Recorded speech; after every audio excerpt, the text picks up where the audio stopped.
जय बृहस्पति देव। प्यारे भक्तों, आज रसपान करें बृहस्पति देव और विष्णु भगवान की कथा। किसी गांव में एक भाई बहन रहा करते थे। बहन बृहस्पतिवार का व्रत करती थी। हर गुरुवार को बहन उपवास रहकर एक समय भोजन किया करती थी।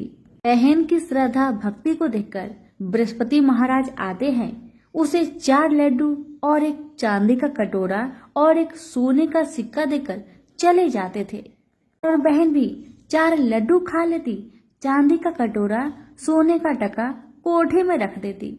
एक दिन उसकी भाभी ने कोठा खोलकर देखा तो उसमें जगमग हो रही थी। उसने पड़ोसन को कोठा खोलकर दिखाया कि मेरी ननद इतने कटोरे सोने के सिक्के कहाँ से लाई होगी। कोठे तो पूरी जगमग कर रही थी। पड़ोसन बोली, अपनी आदमी से कहना, लेकिन मेरी आदमी तो नहीं सुनेगा। ऐसा करना कि दाल का चम्मच भात में, भात का चम्मच दाल में कर देना। उसने वैसा ही किया। वह बोला, पागल हो गई हो। पत्नी बोली, पागल तो तुम्हारी बहन हो गई है जो कि कोठे में इतनी जगमग हो रही है। भाई ने देखा और कहा, इतने कटोरे सोने के सिक्के कहाँ से लाई? मैं तुम्हें घर से निकाल दूंगा। भाई अपनी बहन से बोला। फिर भाई बोला, मैं तुम्हें मामा के घर ले चलूंगा। लेकिन बहन तो जानती थी हम कभी मामा के घर जाते ही नहीं। फिर भी बहन अपने भाई के साथ चल दी और उसने अपने भाई से कहा, भाई जहाँ केले का पेड़ और मंदिर हो वहीं पर मुझे छोड़ देना। भाई ने वैसा ही किया। हाँ, भाई को केले का पेड़ और मंदिर दिखा। भाई ने बहन को वहीं पर छोड़कर अपने घर को चला गया। बृहस्पतिवार का दिन था। बहन ने केले की पूजा करी, कहानी कही। बृहस्पति देवता आए, 4 लड्डू, चांदी का कटोरा, सोने का सिक्का देकर जाने लगे तो उसका भाई पेड़ के पीछे छुपकर यह सब देख रहा था।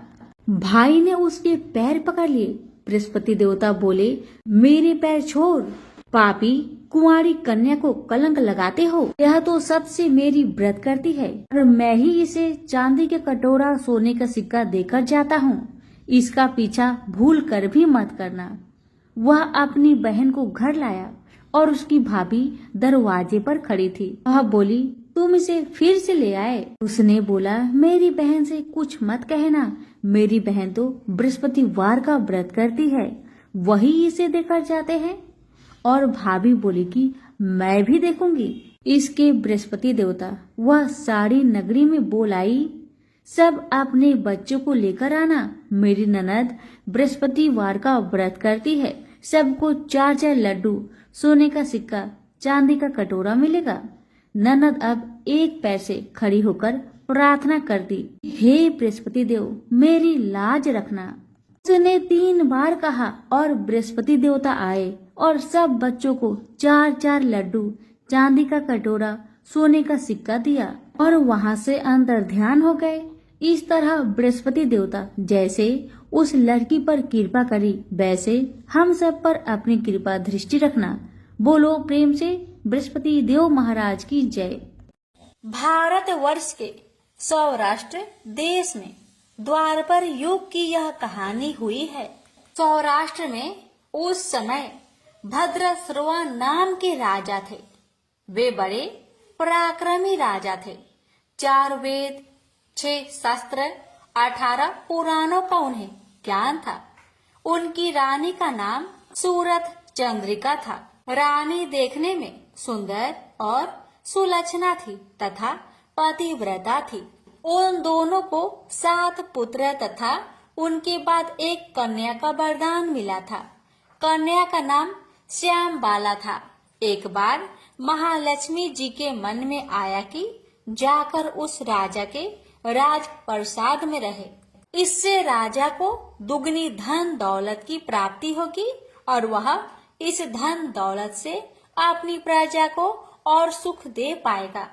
गरीब के घर अगर रहे और उन्हें धन दौलत प्राप्त हो तो वह स्वार्थी की तरह केवल अपने ऊपर ही खर्च करेगा। यह सोचकर श्री महालक्ष्मी जी ने बूढ़ी ब्राह्मण स्त्री का रूप धारण किया। हाथ में लाठी लिए लाठी के सहारे रानी के द्वार तक पहुंची। यद्यपि उन्होंने बूढ़ी औरत का रूप धारण किया था, पर उनके चेहरे पर देवी का तेज था। उन्हें देखते ही एक दासी सामने आई। उसने इनका नाम, धाम, काम, धर्म पूछ डाला। वृद्ध ब्राह्मण का रूप धारित माता लक्ष्मी ने कहा, बालिके, मेरा नाम कमला है। मेरे पति का नाम भुवनेश है। हम द्वारिका में रहते हैं। तुम्हारी रानी पिछले जन्म में एक वैश्य की पत्नी थी। वह वैश्य गरीब था। दरिद्र के कारण हर रोज घर में झगड़े होते थे तथा उसका पति रोज उसे मारता था। इन बातों से तंग आकर वह घर छोड़कर चली गई तथा वन जंगल में खाली पेट भटकने लगी। उसकी इस दुर्दशा पर मुझे दया आई। तब मैंने उसे सुख संपत्ति देने वाली श्री महालक्ष्मी जी की कथा सुनाई। मेरे कहने पर उसने श्री महालक्ष्मी जी का व्रत किया। श्री महालक्ष्मी जी प्रसन्न हुई। उसकी गरीबी दूर हुई। उसका घर संसार दौलत संतति संपत्ति से भर गया। बाद में पति पत्नी दोनों परलोक सिधारे। लक्ष्मी व्रत करने के कारण वे लक्ष्मी लोक में रहे। उन्होंने जितने साल महालक्ष्मी जी का व्रत किया उतने हजारों साल उन्हें सुख भोग मिला। इस जन्म में उनका जन्म राजघराने में हुआ है, परंतु वह श्री महालक्ष्मी जी का व्रत करना भूल गई है। उसे यह याद दिलाने मैं यहाँ आई हूँ। बुढ़िया की बातें सुनकर दासी ने उन्हें प्रणाम किया तथा श्री महालक्ष्मी जी का व्रत किस तरह किया जाए इस बारे में पूछा। बुढ़िया रूप धारण किए हुए श्री महालक्ष्मी माता ने दासी को पूजा की विधि तथा महिमा बताई। इसके बाद वह दासी माता को प्रणाम कर रानी को बताने अंदर चली गई। राज वैभव में रहते हुए रानी को अपने ऐश्वर्य का बहुत घमंड हुआ था। संपत्ति तथा अधिकार के वजह से वह उन्मत्त हो गई थी। दासी द्वारा बताई गई बुढ़िया की बातें सुनकर वह आग बबूला हो गई और राजद्वार पर आकर बुढ़िया रूपी श्री महालक्ष्मी पर बरस पड़ी। उसे यह मालूम नहीं था कि श्री महालक्ष्मी माता बुढ़िया का रूप धारण किए द्वार तक आई हैं, परंतु रानी का इस कदर रुख बर्ताव तथा अपना अनादर देखकर माता ने वहां ठहरना ठीक ना समझा। वे वहां से चल पड़ी। राह में उन्हें राजकुमारी श्यामबाला मिली। उन्होंने श्यामबाला को सारी बात बताई। श्यामबाला ने अपनी ओर से श्री महालक्ष्मी माता से क्षमा मांगी। माता को उस पर दया आई। उन्होंने श्यामबाला को श्री महालक्ष्मी व्रत के बारे में बताया। उस दिन अगहन यानी मार्गशीर्ष माह का पहला गुरुवार था। श्यामबाला ने परम श्रद्धा से श्री महालक्ष्मी जी का व्रत रखा। फल स्वरूप राजा सिद्धेश्वर के सुपुत्र मालाधर से उसका विवाह हुआ। वह धन दौलत ऐश्वर्य वैभव से माला माल हो गई। पति के साथ ससुराल में आनंद से दिन बिताने लगी। इधर श्री महालक्ष्मी का रानी पर प्रकोप हुआ। फलस्वरूप राजा भद्रसर्वा का राज्य एवं राज कारोबार नष्ट हो गया, जहाँ तक कि खाने की लाले पड़ गए। ऐसी हालात में एक दिन रानी ने राजा से निवेदन किया, हमारा दामाद इतना बड़ा राजा है, धनवान है, ऐश्वर्यशाली है, क्यों ना उसके पास जाए, अपना हाल उसे बताए, वह जरूर हमारी मदद करेगा। इस बात पर राजा भद्रसर्वा दामाद के पास रवाना हुए। राज्य में पहुंचकर एक तालाब के किनारे थोड़ी देर विश्राम लेने के लिए ठहरे। तालाब से पानी पीने आते जाते दासियों ने उन्हें देखा। उन्होंने विनम्रता से उनकी पूछताछ की। जब उन्हें यह मालूम हुआ कि वे रानी श्यामबाला के पिता है, तो दौड़ते हुए जाकर उन्होंने रानी को सारी बात बताई। रानी ने दासी के हाथ राज परिधान भेजकर बड़े ठाट से उनका स्वागत किया। तथा आदर सत्कार किया, खान पान करवाया। जब वे लौटने लगे तो सोने की मोहरों से भरा घड़ा दिया। राजा भद्रश्रवा जब वापस लौटे तो उन्हें देखकर रानी सूरत चंद्रिका खुश हुई। उन्होंने सोने की मोहर से भरे घड़े का मुख खोला और हाय भगवान, घड़े में धन के बदले कोयले मिले। ये सब श्री महालक्ष्मी जी के प्रकोप से हुआ। इस प्रकार दुर्दशा में और कई दिन बीत गए। इस बार रानी स्वयं अपनी कन्या के पास गई। वह दिन अगहन माह का अंतिम गुरुवार था। श्यामबाला ने श्री महालक्ष्मी का व्रत किया, पूजा की, अपनी माता से भी व्रत करवाया। इसके बाद रानी अपने घर आई कि महालक्ष्मी का व्रत रखने पर उसे फिर से अपना राजपाट, धन दौलत, ऐश्वर्य प्राप्त हुआ। वह फिर से सुख शांति आनंदमय जीवन बिताने लगी। कुछ दिनों बाद राजकन्या श्यामबाला अपने पिता के घर आई। उसे अपने घर देखकर सूरत चंद्रिका को पुरानी बातें याद आई। यही कि श्यामबाला ने अपने पिता को घड़ा भर कोयला दिया था और उसने तो कुछ भी नहीं दिया था।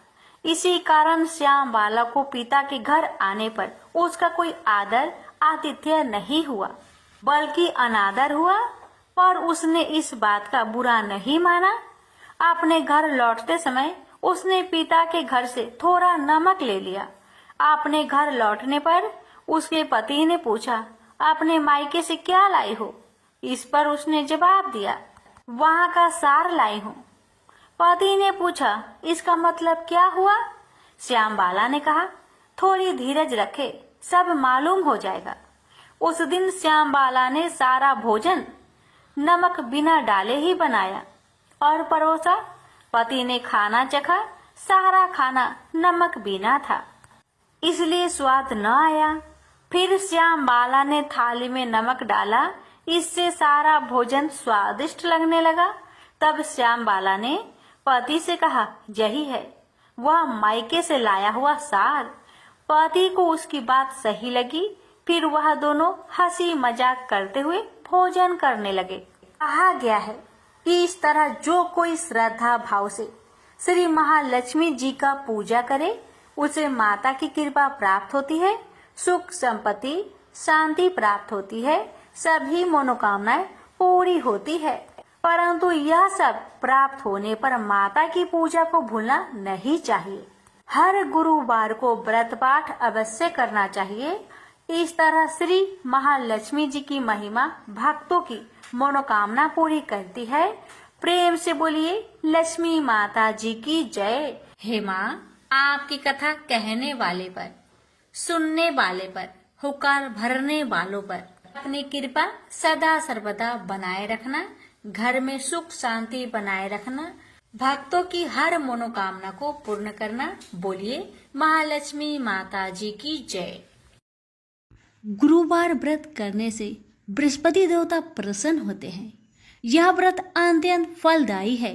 अग्नि पुराण के अनुसार अनुराधा नक्षत्र युक्त गुरुवार से आरंभ करके 7 गुरुवार व्रत करने से बृहस्पति ग्रह की हर पीड़ा से मुक्ति मिलती है। बृहस्पतिवार व्रत कथा प्राचीन समय की बात है। एक नगर में एक बड़ा व्यापारी रहता था। वह जहाजों में माल लाद कर दूसरे देशों में भेजा करता था, परंतु उसकी पत्नी अत्यंत कंजूस थी। वह किसी को एक दमड़ी भी नहीं देनी चाहती थी। एक बार सेठ जब दूसरे देश व्यापार करने गया तो पीछे से बृहस्पति देव ने साधु का वेश में उसकी पत्नी से भिक्षा मांगी। व्यापारी की पत्नी बृहस्पति देव से बोली, हे साधु महाराज, मैं इस दान और पुण्य से तंग आ गई हूँ। आप कोई ऐसा उपाय बताए जिससे मेरा सारा धन नष्ट हो जाए और मैं आराम से रह सकूं। मैं यह धन लुटता हुआ नहीं देख सकती। बृहस्पति देव ने कहा, हे देवी, तुम बड़ी विचित्र हो। संतान और धन से कोई दुखी होता है?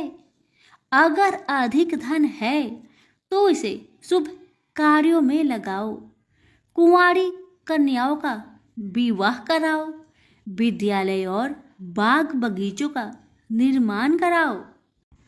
ऐसे पुण्य कार्य करने से तुम्हारा लोक परलोक सार्थक हो सकता है।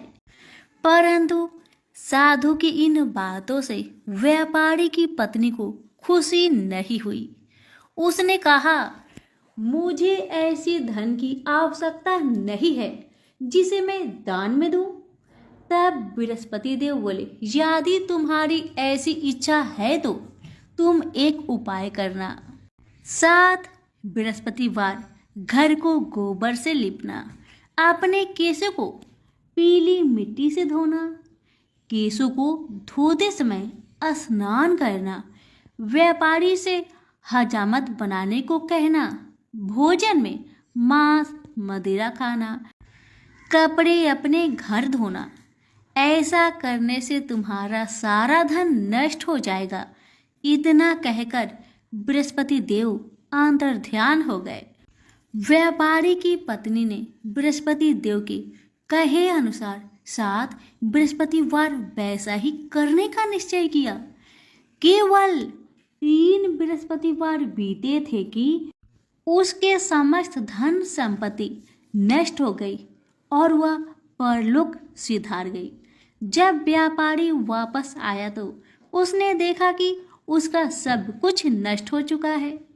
उस व्यापारी ने अपनी पुत्री को सत्वाना दी और दूसरे नगर जाकर बस गया।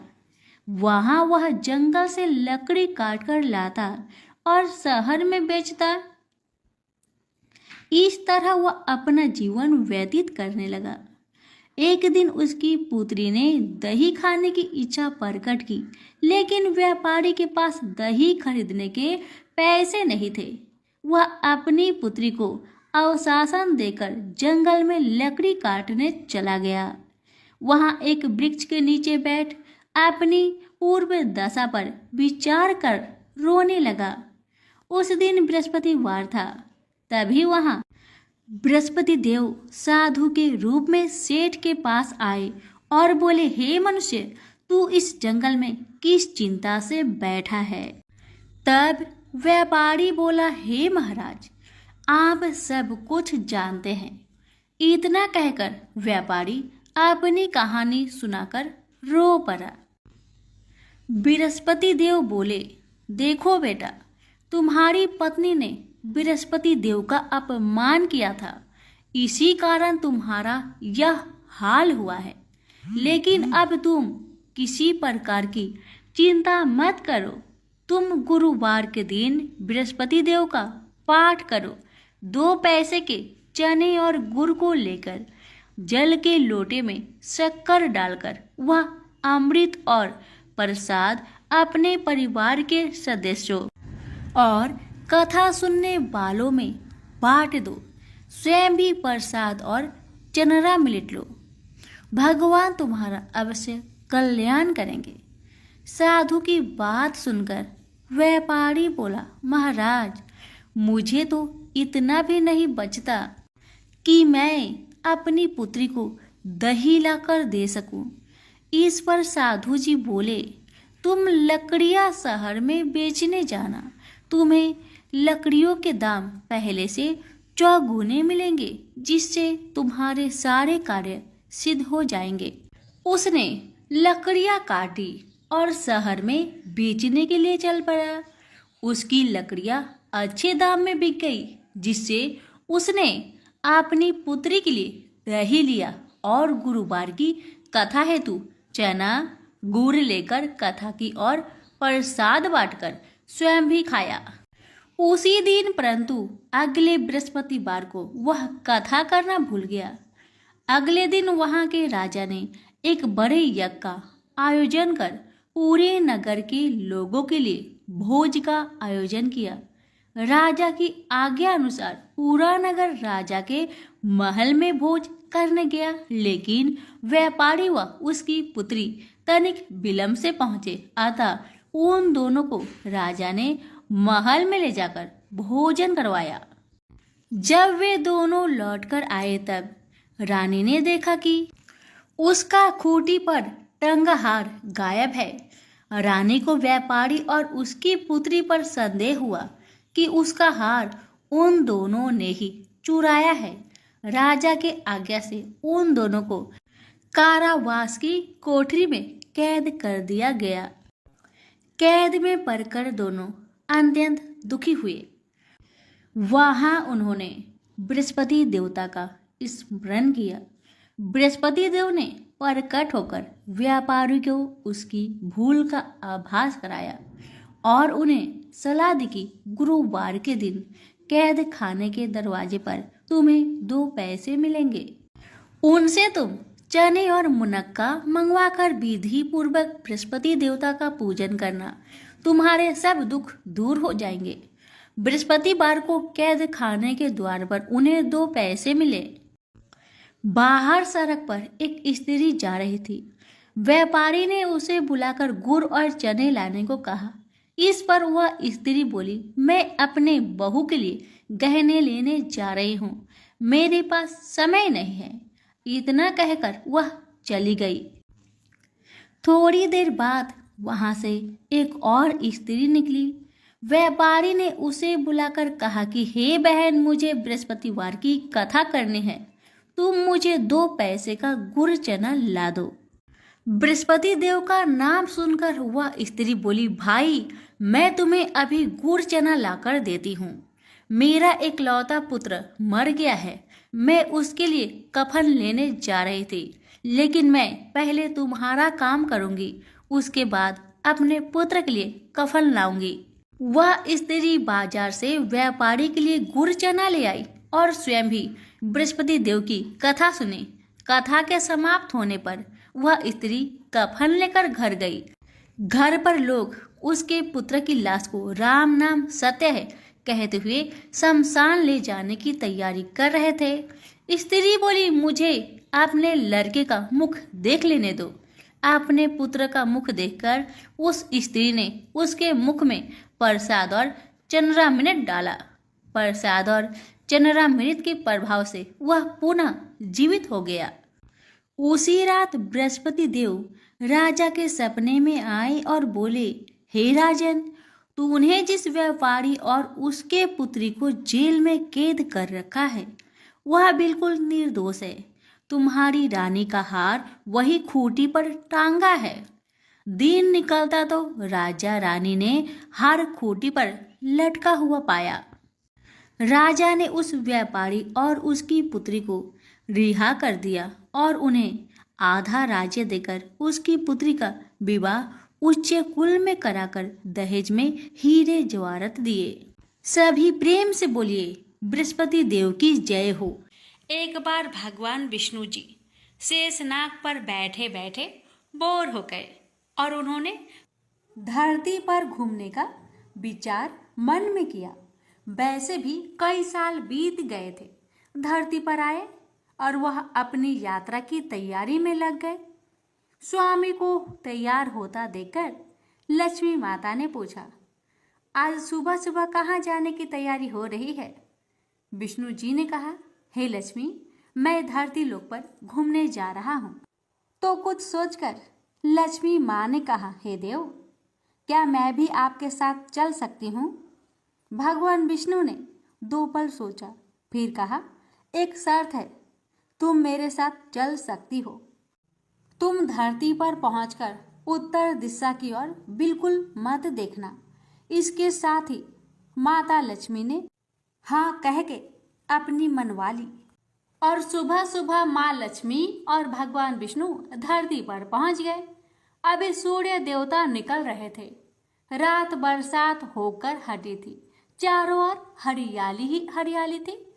उस समय चारों ओर बहुत शांति थी और धरती बहुत ही सुंदर दिख रही थी और माँ लक्ष्मी मंत्र मुक्त होकर धरती को देख रही थी और भूल गई कि पति को क्या वचन देकर आई थी, यानी विष्णु भगवान को क्या वचन देकर आई थी। और चारों ओर देखती हुई कब उत्तर दिशा की ओर देखने लगी, पता ही नहीं चला। उत्तर दिशा में माँ लक्ष्मी को एक बहुत ही सुंदर बगीचा नजर आया और उस तरफ से भीनी भीनी खुशबू आ रही थी और बहुत ही सुंदर सुंदर फूल खिले थे। यह एक फूलों का खेत था और माँ लक्ष्मी बिना सोचे समझे उस खेत में गई और एक सुंदर सा फूल तोड़ लाई। लेकिन यह क्या, जब माँ लक्ष्मी भगवान विष्णु के पास वापस आई तो भगवान विष्णु की आंखों में आंसू थे और भगवान विष्णु ने माँ लक्ष्मी को कहा कि कभी भी किसी से बिना पूछे उसका कुछ भी नहीं लेना चाहिए और साथ ही अपना वचन भी याद दिलाया। माँ लक्ष्मी को अपनी भूल का पता चला तो उन्होंने भगवान विष्णु से इस भूल की माफी मांगी। तो भगवान विष्णु ने कहा, जो तुमने भूल की है उसकी सजा तो तुम्हें जरूर मिलेगी। जिस माली के खेत में से तुमने बिना पूछे फूल तोड़ा है यह एक प्रकार की चोरी है, इसलिए अब तुम 3 साल तक माली के घर नौकर बनकर रहो। उसके बाद मैं तुम्हें बैंकुट में वापस बुलाऊंगा। माँ लक्ष्मी ने चुपचाप सर झुकाकर हाँ कर दी। आजकल की लक्ष्मी थोड़ी थी और वैसे भी भगवान की लीला न्यारी है, किस पर कैसे कृपा करेगी ये तो माता ही बता सकती है। आगे होता ही ये, लक्ष्मी एक गरीब औरत का रूप धारण करके उस खेत के मालिक के घर गई। घर क्या, एक झोपड़ा था और मालिक का नाम माधव था। माधव की बीवी, 2 बेटे और 3 बेटियां थी। सभी उस छोटे से खेत में काम करके किसी तरह से गुजारा करते थे। माँ लक्ष्मी जब एक साधारण और गरीब औरत बनकर जब माधव के झोपड़े पर गई तो माधव ने पूछा, बहन तुम कौन हो और इस समय तुम्हें क्या चाहिए? तब माँ लक्ष्मी ने कहा, मैं एक गरीब औरत हूँ, मेरी देखभाल करने वाला कोई नहीं है, मैंने कई दिनों से खाना भी नहीं खाया, मुझे कोई काम दे दो, साथ में मैं तुम्हारे घर का काम भी कर दिया करूँगी। बस मुझे अपने घर में एक कोने में आसरा दे दो। माधव बहुत ही अच्छे दिल का मालिक था, उसे दया आ गई, लेकिन उसने कहा, बहन मैं तो बहुत गरीब हूँ, मेरी कमाई से मेरे घर का खर्च मुश्किल से चलता है, लेकिन अगर मेरी 3 की जगह 4 बेटियां होती तो भी मैंने गुजारा करना ही था। अगर तुम मेरी बेटी बनकर जैसा रूखा सूखा हम खाते हैं उसमें खुश रह सकती हो तो बेटी बनकर अंदर आ जाओ। माधव ने माँ लक्ष्मी को अपने झोपड़े में शरण दे दी और माँ लक्ष्मी 3 साल तक उस माधव के घर पर नौकरानी बनकर रही। जिस दिन माँ लक्ष्मी माधव के घर आई थी उससे दूसरे दिन ही माधव को इतनी आमदनी हुई, फूल बेचकर ही शाम को एक गाय खरीद ली। फिर धीरे धीरे माधव ने काफी जमीन खरीद ली और सबने अच्छे अच्छे कपड़े भी बनवा लिए और फिर एक बड़ा पक्का घर भी बनवा लिया। बेटियों और बीबी ने गहने भी बनवा लिए और अब मकान भी बहुत बड़ा बनवा लिया था। माधव हमेशा सोचता था कि मुझे ये सब इस महिला के आने के बाद ही मिला है। इस बेटी के रूप में मेरी किस्मत आ गई है मेरी, और अब 2 से 5 साल बीत गए थे। लेकिन माँ लक्ष्मी अब भी घर में और खेत में काम करती थी। एक दिन माधव जब अपने खेतों से काम कर खत्म करके घर आया तो उसने अपने घर के सामने द्वार पर एक देवी स्वरूप गहनों से लदी एक औरत को देखा। ध्यान से देखकर पहचान लिया, अरे ये तो मेरी मुंह बोली चौथी बेटी यानी वही औरत है, और पहचान गया कि ये तो माँ लक्ष्मी है। अब तक माधव का पूरा परिवार बाहर आ गया था और सब हैरान होकर माँ लक्ष्मी को देख रहे थे। माधव बोला, हे माँ हमें माफ कर, हमने तेरे से अनजाने में ही घर और खेत में काम करवाया है। हे माँ ये कैसा अपराध हो गया, हे माँ हम सबको माफ कर दे। अब माँ लक्ष्मी मुस्कुराई और बोली, हे माधव तुम बहुत ही अच्छे और दयालु व्यक्ति हो, तुमने मुझे अपनी बेटी की तरह रखा है, अपने परिवार के सदस्यों की तरह से।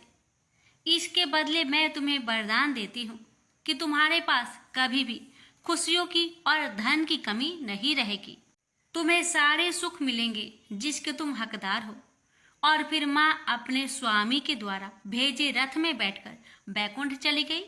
हे लक्ष्मी माता, हे विष्णु भगवान, आपकी लीला न्यारी है। जिस किसी पर आप कृपा करते हैं, कैसे करते हैं, ये कोई नहीं जानता। हे माँ, हे भगवान, मैं आपसे प्रार्थना करती हूँ।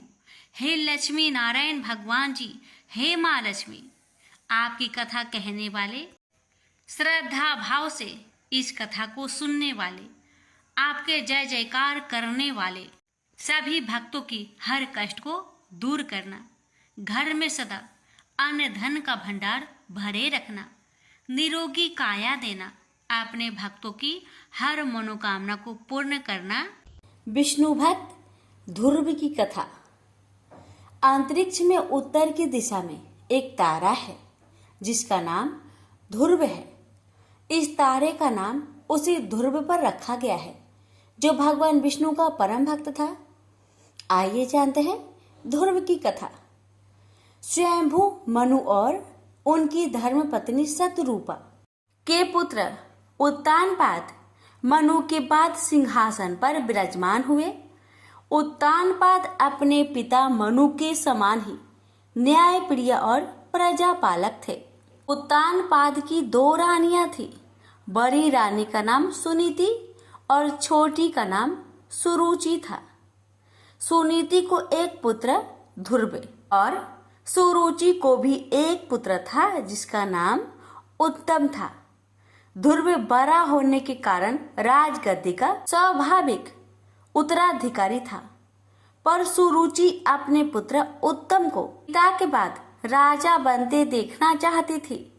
इस कारण वो ध्रुव और उसकी माँ सुनीति से ईर्ष्या करने लगी और धीरे धीरे उत्तानपाद को अपने मोह माया के जाल में बांधने लगी।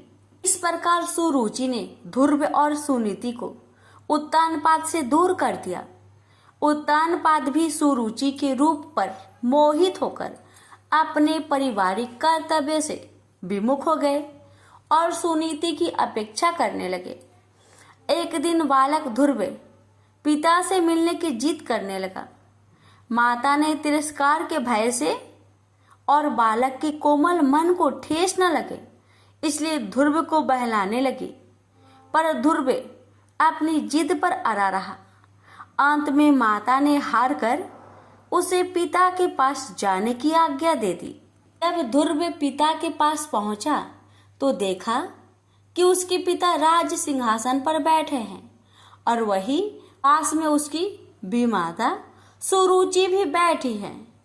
अपने भाई उत्तम को पिता की गोद में बैठा देखकर ध्रुव की इच्छा भी पिता की गोद में बैठने की हुई, पर उत्तानपाद ने अपनी प्रिय पत्नी सुरुचि के सामने गोद में चढ़ाने को लालायित प्रेम बस आए हुए अपने पुत्र का आदर नहीं किया।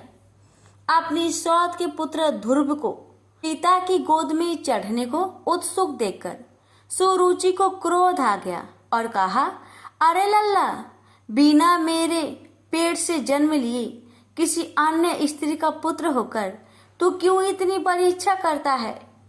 तू अज्ञानी है इसलिए ऐसी अलभ्य वस्तु की इच्छा करता है। चक्रवर्ती राजाओं के बैठने के लिए बना यह राज सिंहासन तो सिर्फ मेरे पुत्र उत्तम के ही युग है। तू इस व्यर्थ की इच्छा को अपने मन से निकाल दे।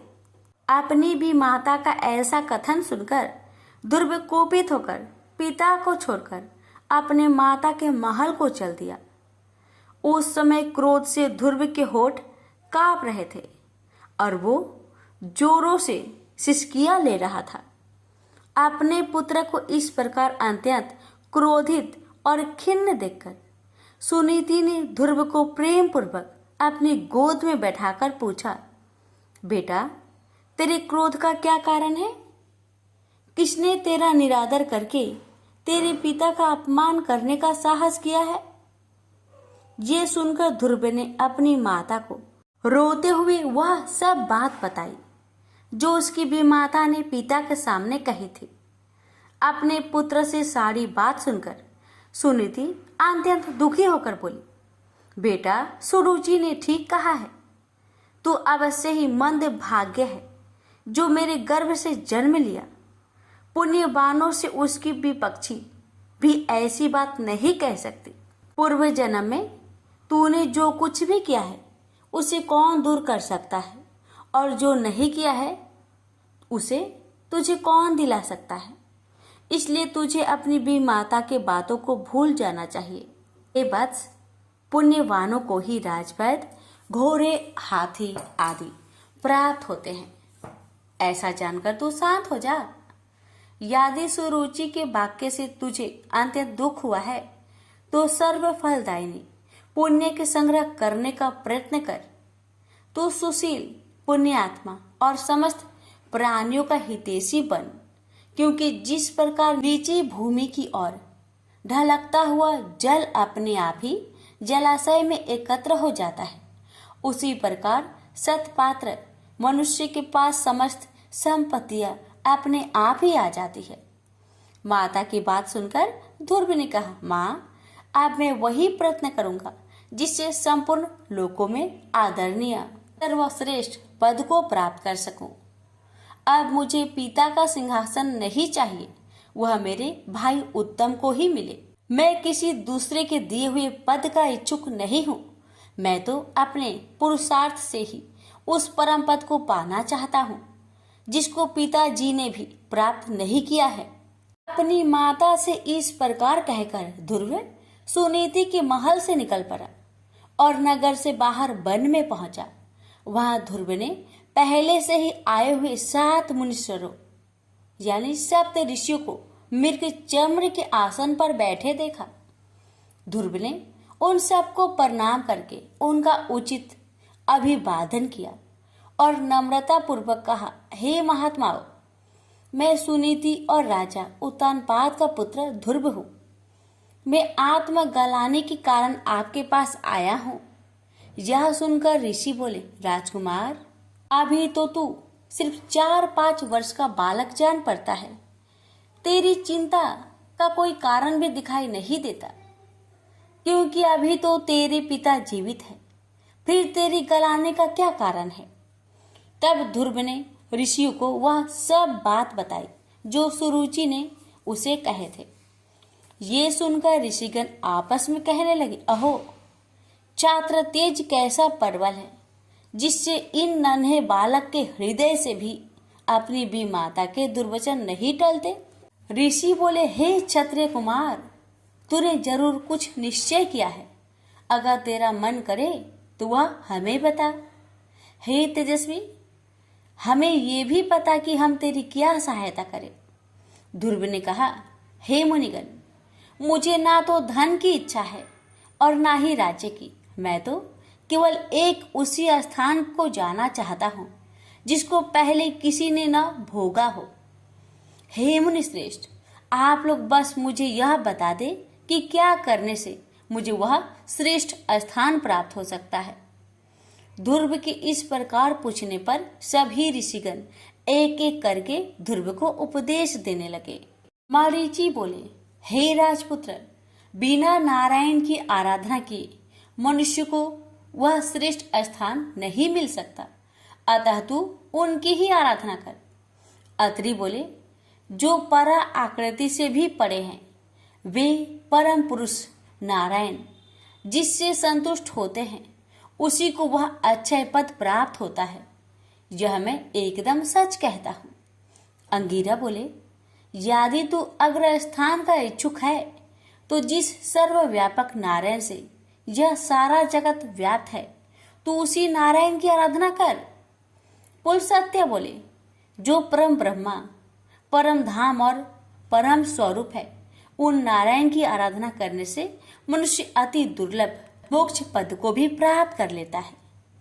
पुलह बोले, हे सुव्रत, जिन जगतपति की आराधना से इंद्र ने इंद्र पद प्राप्त किया है, तू उन यज्ञपति भगवान विष्णु की आराधना कर।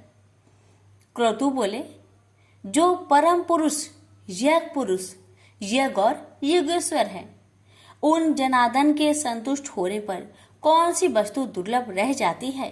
वशिष्ठ बोले, हे वत्स, विष्णु भगवान की आराधना करने पर तू अपने मन से जो कुछ चाहेगा वही प्राप्त कर लेगा। फिर त्रिलोकी के श्रेष्ठ स्थान की तो बात ही क्या है। ध्रुव ने कहा, हे महर्षिगण, आप लोगों ने मुझे आराध्य देव तो बता दिया, आप कृपा करके मुझे ये भी बता दीजिए कि मैं किस प्रकार उनकी आराधना करूं। ऋषिगण बोले, हे राजकुमार, तू समस्त ब्रह्मा विषयों से चित्त को हटाकर उस एकमात्र नारायण में अपने मन को लगा दे और एकाग्रचित होकर ओम नमो भगवते वासुदेवाय इस मंत्र का निरंतर जाप करते हुए उनको प्रसन्न कर। ये सब सुनकर ध्रुव उन ऋषियों को प्रणाम करके चल दिया और यमुना के तट पर अति पवित्र मधु नामक वन में पहुंचा, जिस मधुवन में नित्य श्री हरि का सानिध्य रहता है।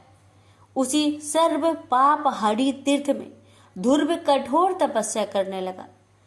इस प्रकार दीर्घ काल तक कठिन तपस्या करने से ध्रुव के तपोबल से नदी, समुद्र और पर्वत सहित समस्त भूमंडल अत्यंत क्षुब्ध हो गए और उनके क्षुब्ध होने से देवताओं में खलबली मच गई।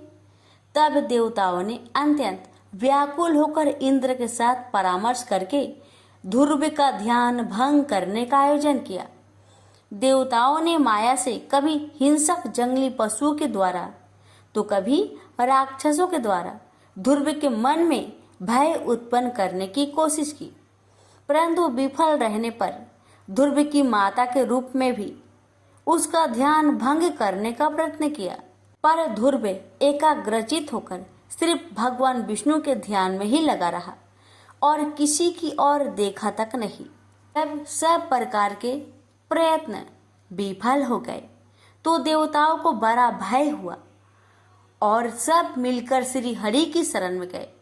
देवता बोले, हे जनार्दन, हम उत्तानपाद के पुत्र की तपस्या से भयभीत होकर आपकी शरण में आए हैं। हम नहीं जानते कि वह इंद्रपद चाहता है या उसे सूर्य, वरुण या चंद्रमा के पद की अभिलाषा है। आप हम पर प्रसन्न होइए और उसे तप से निवृत्त कीजिए।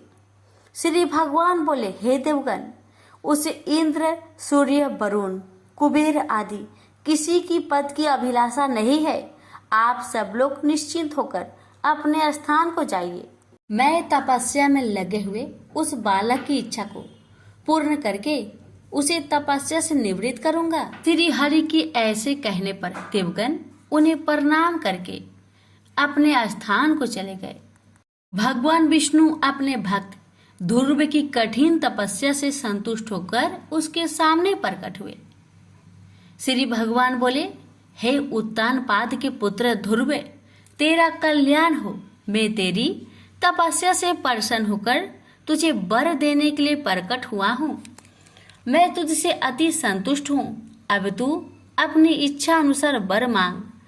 भगवान विष्णु के ऐसे वचन सुनकर बालक ध्रुव ने आंखें खोली। ध्यान अवस्था में देखे हुए भगवान को शंख, चक्र, गदा और पद्म धारण किए हुए साक्षात अपने सामने खड़ा देखा। तब उसने भगवान को साष्टांग प्रणाम किया और सहसा रोमांचित तथा परम भयभीत होकर भगवान की स्तुति करने की इच्छा की। पर इनकी किस प्रकार स्तुति करूं, ये सोचकर ध्रुव का मन व्याकुल हो गया। ध्रुव ने कहा, भगवान, मैं आपकी स्तुति करना चाहता हूँ पर अपने अज्ञानवश कुछ कह नहीं पा रहा, अतः आप मुझे इसके लिए बुद्धि प्रदान कीजिए। भगवान विष्णु ने अपने शंख से ध्रुव का स्पर्श किया। इसके बाद क्षण मात्र में ध्रुव भगवान की उत्तम प्रकार से स्तुति करने लगा। जब ध्रुव की स्तुति समाप्त हुई तब भगवान बोले, हे ध्रुव, तुमको मेरा साक्षात दर्शन हुआ है। इससे निश्चित ही तेरी तपस्या सफल हो गई है, पर मेरा दर्शन तो कभी निष्फल नहीं होता, इसलिए तुझे जिस वर की इच्छा हो वह मांग ले। ध्रुव बोला, हे भगवान, आपसे इस संसार में क्या छिपा हुआ है। मैं मेरी सौतेली माता के गरुएले बचनों से आहत होकर आपकी तपस्या में प्रवृत्त हुआ हूँ। जिन्होंने कहा था कि मैं अपने पिता के राज सिंहासन की योग्य नहीं हूँ, अतः हे संसार को रचने वाले परमेश्वर, मैं आपकी कृपा से वह स्थान चाहता हूँ जो आज तक इस संसार में किसी को भी प्राप्त ना हुआ हो। श्री भगवान बोले, वत्स, तूने अपने पूर्व जन्म में भी मुझे संतुष्ट किया था, इसलिए तू जिस स्थान की इच्छा करता है वह तुझे अवश्य प्राप्त होगा। पूर्व जन्म में तू एक ब्राह्मण था और मुझ में निरंतर एकाग्रचित रहने वाला माता पिता का सेवक तथा स्वधर्म का पालन करने वाला था। बाद में एक राजपुत्र से तेरी मित्रता हो गई। उसके वैभव को देखकर तेरी इच्छा हुई कि मैं भी राजपुत्र हूँ, अतः हे ध्रुवे, तुझको अपनी मनोवांछित इच्छा प्राप्त हुई।